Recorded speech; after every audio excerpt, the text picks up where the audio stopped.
Hello friends, welcome back to my channel Gyan Sankalp. तो friends, ये हमारा इंटरनेशनल पॉलिटिक्स का क्रैश कोर्स चर्चा है जो मैं आपको यूजीसी नेट के सिलेबस के अकॉर्डिंगली कंप्लीट कराऊंगी। इसकी पहली एक क्लास हो चुकी है। अगर आपने अभी तक वो क्लास नहीं देखी है तो प्लीज़ आप उसे देख लीजिएगा। आपको काफ़ी हेल्प करने वाला है ये सारे सेशन। तो स्टार्ट करते हैं फ्रेंड्स। देखो, अगर पहली बार चैनल पे आए तो प्लीज़ चैनल को सब्सक्राइब कर लेना। इससे पहले मैंने एक ही क्लास हुआ है, मैं आपको बता देती हूँ कहाँ से हमने स्टार्ट किया था, ताकि आप इसके पहले प्लेलिस्ट बनी हुई फ्रेंड, आपको प्रॉब्लम नहीं होगी, आपको मिल जाएगा वो क्लास। तो अंतर्राष्ट्रीय उपागम ने पिछले क्लास में करा रखा है, स्टार्ट कराया था। आज हम पढ़ेंगे उसी में ये संस्थात्मक उदारवाद, ठीक है। और ये देखिए, अब इसके थिंकर अलग हैं, और जो पॉलिटिकल थ्योरी में भी हम उदारवाद पढ़ते हैं, इसके थिंकर अलग है। ये इंटरनेशनल पॉलिटिक्स के प्रस्पेक्ट में हम पढ़ेंगे, और वो हम लोगों ने पढ़ा था वो पॉलिटिकल थ्योरी के उससे पढ़ा था, ठीक है। तो चलो स्टार्ट करते हैं आज का क्लास। अगर अभी तक सब्सक्राइब नहीं किया तो प्लीज़ ज़रूर सब्सक्राइब कर लेना और बेल आइकन को प्रेस करना, ताकि जब भी मैं वीडियो डाली हूँ आपको नोटिफिकेशन मिल जाए।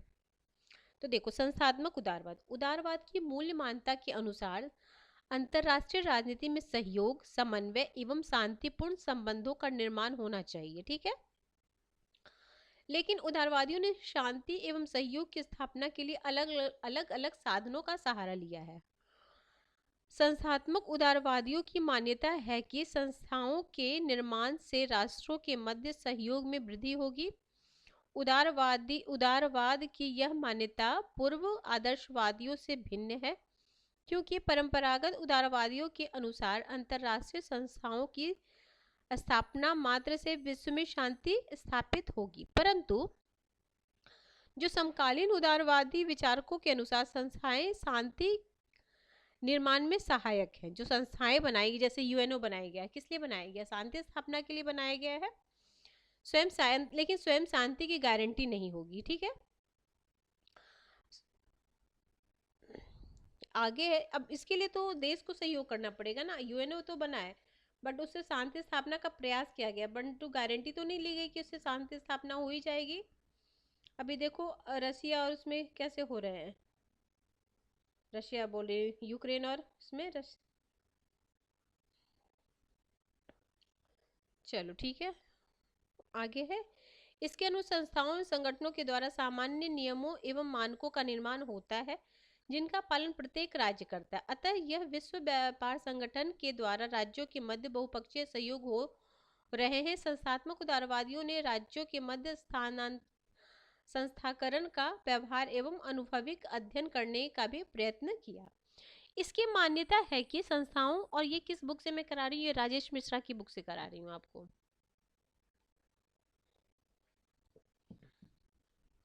संस्थाकरण राज्यों के मध्य सहयोग में सहायक है। जैसे यूरोपीय यूनियन के सदस्य के मध्य अत्यधिक सहयोग विद्यमान है। ईयू द्वारा विवादों के समाधान के लिए संस्था का निर्माण भी किया गया है। यहाँ तक कि नव यथार्थवादी विचारक जॉन मार्सेमर ने भी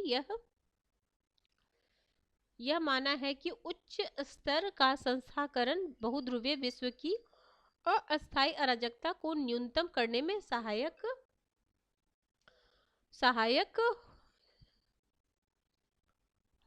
है, ठीक है। इसके अनुसार संस्थाओं के द्वारा सूचना का आदान प्रदान होता है, परस्पर अविश्वास में कमी आती है, भय भी न्यून होता है, और एवं राज्यों के मध्य समझौते का एक मंच भी विकसित होता है। आगे है आदर्शवाद, उदारवाद एवं नव उदारवाद, ठीक है। जो पहले वाला उदारवाद है और नव उदारवाद में अंतर, तकनीकी अंतर।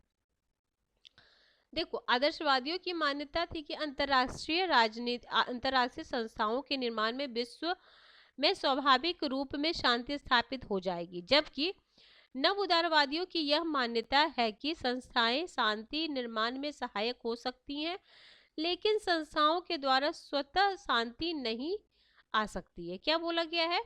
संस्थाएं शांति निर्माण में सहायक हो सकती हैं, लेकिन संस्थाओं के द्वारा स्वतः शांति नहीं की जा सकती है, स्वतः शांति नहीं आ सकती है। आगे है आदर्शवादी विचारकों का उद्देश्य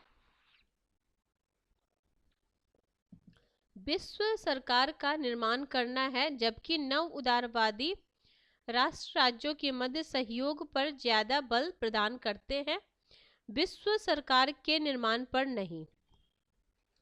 ठीक है, आगे है तीसरा, आदर्शवादियों ने नैतिकता को अत्यधिक महत्व दिया। ये विश्व को शांतिपूर्ण और सहयोग पूर्ण तरीके से देखते हैं, जबकि नव उदारवादी विश्व को अराजक मानते हैं।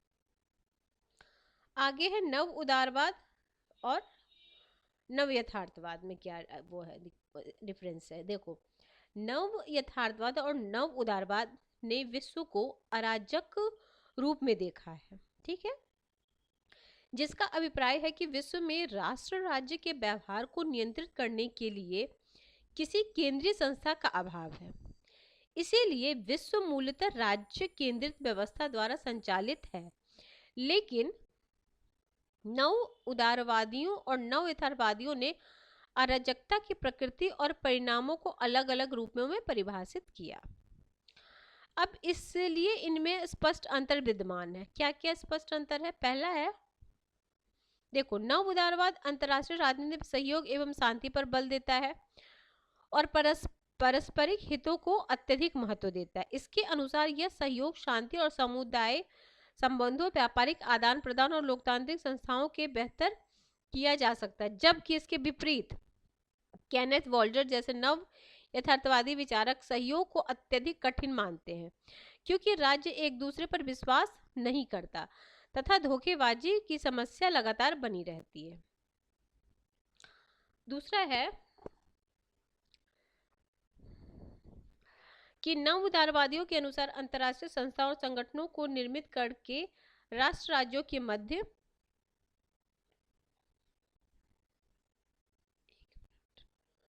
राष्ट्र राज्यों में शांति संबंध का विकास संभव है। इसलिए अंतर्राष्ट्रीय राजनीति में व्याप्त अराजकता को नियंत्रित किया जा सकता है, जबकि नव यथार्थवादियों ने अंतर्राष्ट्रीय राजनीति को संघर्ष के रूप में चित्रित किया। ठीक है, जहाँ ये शांति और सद्भावना की बात करते हैं नव उदारवादी, वही यथार्थवादी क्या बोलते हैं? संघर्ष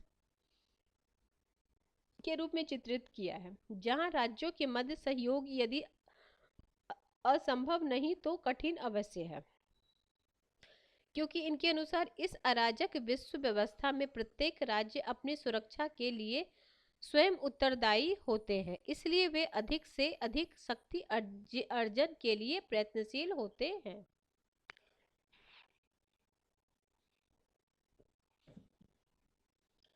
आगे नव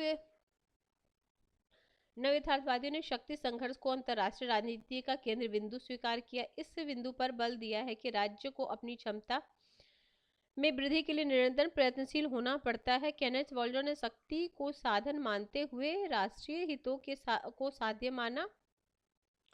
उन्होंने शक्ति को एक समुच्चयी संकल्पना के रूप में व्यक्त किया, जिसमें आर्थिक एवं सैन्य शक्ति दोनों शामिल है, जबकि नव उदारवादियों ने राज्यों के उद्देश्य को प्रमुख माना। उसके अनुसार राज्य के मध्य परस्पर विश्वास निर्माण के द्वारा शांति संभव है। आगे है चौथा, नव यथार्थवादियों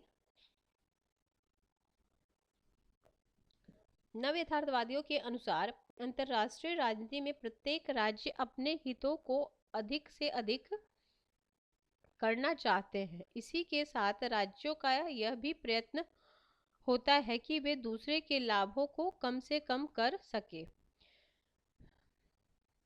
रिलेटिव गेन, जबकि नव उदारवादियों के अनुसार प्रत्येक राज्य को अपने हितों को बढ़ाने की चिंता करनी चाहिए। उसे यह परवाह नहीं करना चाहिए कि उससे दूसरे राज्यों को कितना लाभ होगा। आगे है महत्वपूर्ण तथ्य। अब क्या क्या है महत्वपूर्ण तथ्य? देखो, आदर्शवादियों के अनुसार अंतर्राष्ट्रीय राजनीति में संघर्ष संक्रमणकालीन है। ठीक है, दूसरा है अंतर्राष्ट्रीय राजनीति में लोकतंत्र के प्रसार एवं अंतर्राष्ट्रीय विधि को महत्वपूर्ण बनाकर सहयोग को समाप्त किया जा सकता है। आदर्शवादी अंतर्राष्ट्रीय राजनीति को नैतिकता से प्रेरित एवं संचालित मानते हैं। उदारवादियों के अनुसार मानव स्वभाव अच्छा होता है। मानव स्वभाव तार्किक एवं अच्छा होने के कारण अंतर्राष्ट्रीय राजनीति में सहयोग है। आगे है ये समाज शास्त्रीय उदारवाद। विश्व समाज की बात किसने, बर्टन ने की थी। तो आगे ये क्या है, इसके अनुसार अंतर्राष्ट्रीय राजनीति में लोगों, समूह एवं संगठनों का संबंध महत्वपूर्ण होता है। अतः ये अंतर्राष्ट्रीय राजनीति को केवल राज्य केंद्रित नहीं मानते, बल्कि अंतर्राष्ट्रीय राजनीति को पार राज्य संबंधों पर बल देते हैं। अंतर्राष्ट्रीय राजनीति में यथार्थवादी मॉडल को बहुलवादी मॉडल भी कहा जाता है, याद रखना। अंतर्राष्ट्रीय राजनीति में जो उदारवाद का मॉडल है उसको बहुलवादी मॉडल भी कहा जाता है। इसका मान्यताकार कौन है, कॉबडेन और कार्ल डुइस है। ठीक है, इसके महत्वपूर्ण मान्यताकार जॉन बर्टन है। उन्होंने विश्व समाज की संकल्पना की। अब ये लिखना, बर्टन ने विश्व समाज, सीधे ये क्वेश्चन आ जाएगा। और इनकी रचना द वर्ल्ड सोसाइटी। ठीक है, इतने तक जो ऊपर आपने देखा वो तो अंडरस्टैंडिंग के लिए था चैप्टर में। अब ये सब जो है कौन कौन मान्यताकार है, कौन सी बुक है, वो आपको क्वेश्चन में आता है। ठीक है, उसमें मैं पॉइंट आउट आपको कराते जाऊंगी। क्या आपको नोट्स करना है और क्या आपको मतलब दो बार मेरी ये वीडियो को सुन लेना, और फिर जो जो नोट करने के लिए वो आप उसको नोट डाउन कर लेना। आगे अंतर्निर्भर उदारवाद, तो इसमें प्रकार्यवाद भी आते हैं। ठीक है, जटिल अंतर्निर्भरता के सिद्धांत का विकास उदारवादियों ने किया, जिसका निर्माण 1970 के दशक में रॉबर्ट ओवन कोहेन एवं जोसेफ नाई ने किया। इनकी पुस्तक का नाम पावर एंड इंडिपेंडेंस 1977 है। दोनों ने मिलकर after hegemony, cooperation and the Discord in the world political economy 1984 नामक रचना भी लिखी। कोहेन और नाई ने राजनीति को निम्नलिखित दो भागों में बांटा है। ठीक है, पहला उच्च राजनीति का क्षेत्र,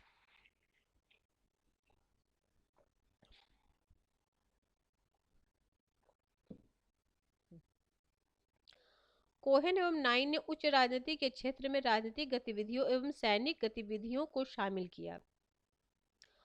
कोहेन और नाई ने power and governance in a partially globalization world 2002 नामक रचना भी लिखी।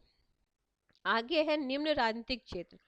कोहेन एवं नाई ने निम्न राजनीति के क्षेत्र में आर्थिक गतिविधियों को शामिल किया। कोहेन एवं नाई ने कहा कि निम्न राजनीति का क्षेत्र लो पॉलिटिकल एरिया ही है जो अंतर्निर्भरता पैदा करता है। ये जोसेफ नाई का सॉफ्ट पावर। ठीक है, जोसेफ नाई ने soft power the means to success in world politics नामक रचना लिखी, जिसके अतिरिक्त इनकी अन्य रचना, इनकी जितनी भी रचना काफी इंपॉर्टेंट है। The paradox of American power, understanding international conflict and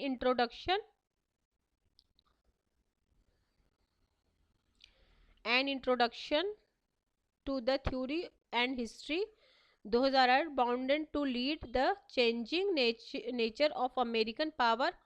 Cohen और नाई ने transnational relations and the world politics 1972 नामक रचना भी लिखी।